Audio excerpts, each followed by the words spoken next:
Poliisi erina abasibe Musanvu abateeberezebwa okuba n'akakwate ku ttemu eryakolebwa ku yali akulira ekika ky'endiga Engineer Bbosa nga bino byasanguziddwa omwogezi wa poliisi mu ggwanga Enanga bw'abadde ayogerako ne bannamawulire mu lukuŋŋaana oluyindidde ku kitebe kya poliisi Naggulo. Okutegeeza bannayuganda nti tulina abasibe Musanvu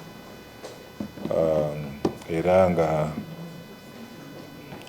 bateebereza okuba nti balina akakwate ku ttemu ery'entiisa eryakolebwa ku mugenzi Engineer Bbosa omutaka eyali akulira ekika ky'endiga. Enanga ategeeza nti omukulu mu bano ye Bbosa tabula ng'ono poliisi yatandise dda okumuyiga ng'ateereddwako ensimbi za kuno obukade 10 eri omuntu yenna amanyi amayitire ge era nga poliisi erabudde omuntu yenna aneekika mu kuwolyayo mu kunoonyereza kuno. Naye wakyaliwo abo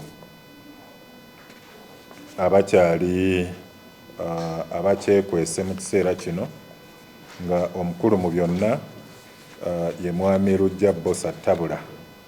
Ono ye yaviirako entabwe yonna ye yaviirako olukwe olwaviirako ettemu eryakolebwa.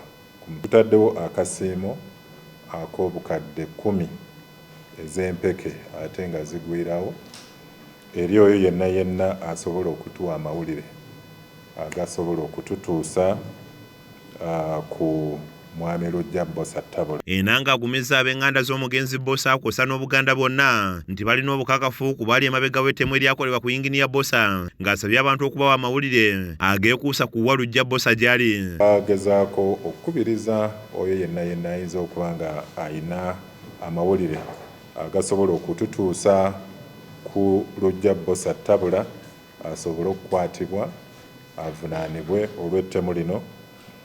Bayitire mu ssimu eya CID headquarters enamba 074M333.